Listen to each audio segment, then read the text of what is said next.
ತೇಜಸ್ವಿ ಸೂರ್ಯ ವಿರುದ್ಧ ಮಹಿಳೆ ಆರೋಪಿಸಿದ್ದಾರೆ. ಏನದು ಅದು ಎಲ್ಲಿಗೆ ಬಂತು? ಬೆಂಗಳೂರು ದಕ್ಷಿಣ ಲೋಕಸಭಾ ಕ್ಷೇತ್ರದ ಬಿಜೆಪಿ ಅಭ್ಯರ್ಥಿಯಾಗಿರುವ 28 ವರ್ಷದ ತೇಜಸ್ವಿ ಸೂರ್ಯ ಅವರ ಮೇಲೆ ಮಹಿಳೆಯೊಬ್ಬರು ಆರೋಪ ಮಾಡಿದ್ದಾರೆ. ಇಂಥವ್ರನ್ನ ಲೋಕಸಭಾ ಕ್ಷೇತ್ರದ ಅಭ್ಯರ್ಥಿಯನ್ನಾಗಿ ಮಾಡಿದ್ದೀರಾ ಅಂತ ಆ ಮಹಿಳೆ ಪ್ರಶ್ನೆ ಮಾಡಿದ್ದಾರೆ. ಆ ವಿಚಾರದ ಮೂಲಕ ಕಾಂಗ್ರೆಸ್ ಬುಧವಾರದಿಂದ ವಾಗ್ದಾಳಿ ಶುರು ಮಾಡಿದೆ. ಆ ಮಹಿಳೆಯ ಆರೋಪಗಳಿಗಾಗ್ಲಿ ಅಥವಾ ಕಾಂಗ್ರೆಸ್ನ ವಾಗ್ದಾಳಿಗೆ ತೇಜಸ್ವಿ ಸೂರ್ಯ ಆಗ್ಲಿ ಬಿಜೆಪಿಯಿಂದಾಗ್ಲಿ ಆರಂಭದಲ್ಲಿ ಪ್ರತಿಕ್ರಿಯೆ ಬಂದಿರಲಿಲ್ಲ. ಆ ಮಹಿಳೆ ಮಾಡಿರುವಂತಹ ಆರೋಪದ ಸ್ಕ್ರೀನ್ ಶಾಟ್ ಅನ್ನ ಕಾಂಗ್ರೆಸ್ ತಗೊಂಡಿದೆ. ತೇಜಸ್ವಿ ಸೂರ್ಯ ಅವರು ಮತ್ತೊಬ್ಬ ಎಂಜೆ ಅಕ್ಬರ್ ಆಗ್ತಾರಾ? ತೇಜಸ್ವಿ ಅವರು ಅತ್ಯುತ್ತಮ ಆಯ್ಕೆ, ಬೆಂಗಳೂರು ದಕ್ಷಿಣ ಇದನ್ನ ನೆನಪಿಟ್ಕೊಳ್ಳುತ್ತೆ ಅಂತ ಹೇಳಿದೆ.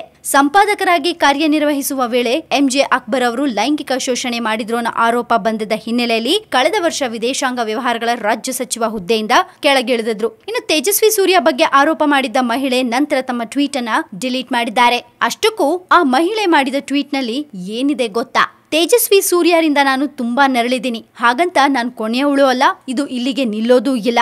ಲೋಕಸಭೆ ಚುನಾವಣೆಗೆ ಟಿಕೆಟ್ ಕೊಡುವ ಮುಂಚೆ ಅಭ್ಯರ್ಥಿಗಳ ಹಿನ್ನೆಲೆಯನ್ನ ಬಿಜೆಪಿ ಪರಿಶೀಲಿಸುವುದಿಲ್ವಾ ಅನ್ನೋ ಪ್ರಶ್ನೆಯನ್ನ ಮಾಡಿದ್ದಾರೆ. ಜೊತೆಗೆ ಈ ಆರೋಪಕ್ಕೆ ಸಂಬಂಧಿಸಿದಂತೆ ಸಾಕ್ಷಿ ಒದಗಿಸಲು ಸಹ ನಾನು ಸಿದ್ಧಳಿದ್ದೀನಿ ಎಂದಿದ್ದಾರೆ. ಆರೋಪ ಮಾಡಿದ ಮಹಿಳೆ ಬಗ್ಗೆ ಮಾಧ್ಯಮವೊಂದಕ್ಕೆ ಪ್ರತಿಕ್ರಿಯೆ ಕೊಟ್ಟಿರುವ ತೇಜಸ್ವಿ ಸೂರ್ಯ, ಅವರು ನನಗೆ ಬೇಕಾದ ಸ್ನೇಹಿತರು, ಅವರು ನನ್ನ ವಿರುದ್ಧ ಆರೋಪ ಮಾಡಿದ ಟ್ವೀಟ್ ಗಳನ್ನ ಡಿಲೀಟ್ ಮಾಡಿದ್ದಾರೆ. ಇನ್ನು ಆ ವಿಚಾರ ಮುಂದುವರಿಸದಂತೆ ಕೇಳಿದ್ದಾರೆ. ಸಭ್ಯ ವ್ಯಕ್ತಿಯಾಗಿ ಆ ಮಾತಿಗೆ ಗೌರವ ಕೊಡಬೇಕಾದದ್ದು ನನ್ನ ಕರ್ತವ್ಯ, ನಾನು ಕೂಡ ಇದನ್ನ ಮುಂದುವರಿಸೋದಿಲ್ಲ ಅಂತಂದಿದ್ದಾರೆ.